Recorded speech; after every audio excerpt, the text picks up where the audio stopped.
It's not the case that young people are unaware of ethics, and they do admire people and institutions that behave ethically. But too many of them, and we don't know whether it's 20% or 50%, feel that ethics is kind of a bonus for later in life. When they get to be rich, successful, then they will behave ethically, and moreover, they will model ethical behavior.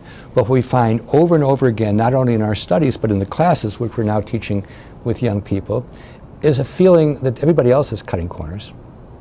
Nobody else is playing by the rule books, and if they do, they'll simply tie one or both hands behind their back, and they're not willing to do that. And sometimes they say that with regret, sometimes they say it with defiance. I've talked about this in many, many places. Usually the first question is, well, how do we know it was any better in earlier days? And my answer to that is we don't, but I don't care. It's a big problem now, and we have to deal with it. A second question, which I'll put technically, but then deconstruct, is this a developmental phenomenon or is this a cohort phenomenon?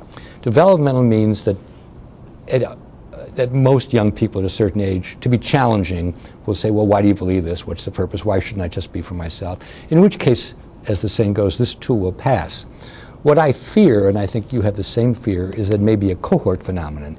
It may be that young people who live in the United States in the last 10, 20, 30 years have been so inundated by this way of thinking that, to use my terms as a cognitive psychology, says that's the only schema that they have, is to get it when you can and sweep the problems under the rug, and maybe someday it'll be different.